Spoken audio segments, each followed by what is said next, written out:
Machi 8 mwaka 2025 ilikuwa ni siku ya wanawake duniani ambapo kitaifa kwa taifa la Tanzania ilikuwa inafanyika kule Arusha, ambapo Rais wa Jamhuri ya Muungano wa Tanzania Samia Suluhu Hassan alisema sherehe nyingine mwaka 2030 ni kiachia ngazi.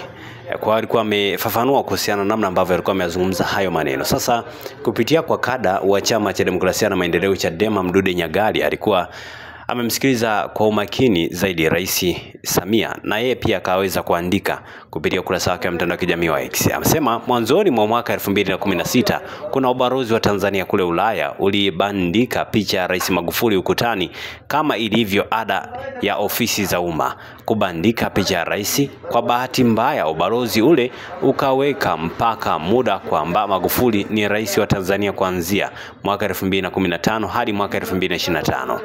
Picha ile ilizua gumzo kwenye mitandao ya kijamii, watu wakihoji kwamba kwa nini ubalozi huo uliweka picha ikionyesha Magufuli rais mpaka mwaka 2025 wakati mwaka 2020 kuna uchaguzi mkuu.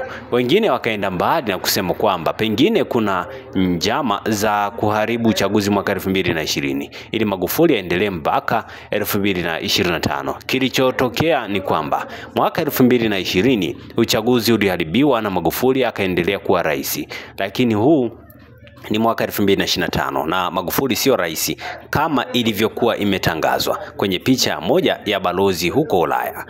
Baada ya Magufuli anaibuka Rais Samia, naye anafanya yale yale.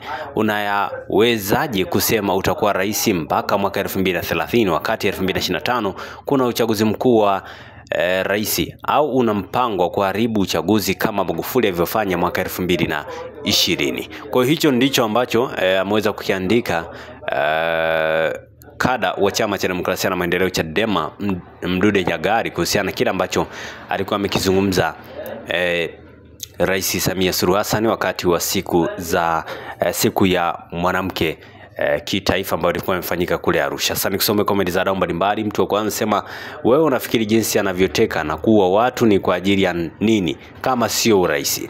Mwingine sema mkakati wao ni kuiba uchaguzi tu, hawana lingine. No reform no election, lazima itumike. Mwingine sema Samia anapiga kampeni tu kama ambavyo Lissu alivyokuwa anaitwa rais na wafuasi wake 2020 wakati hata kura zilikuwa hazijapigwa, wapo wanaomuita rais hadi leo. Hapo ni matamanio ya binadamu tu.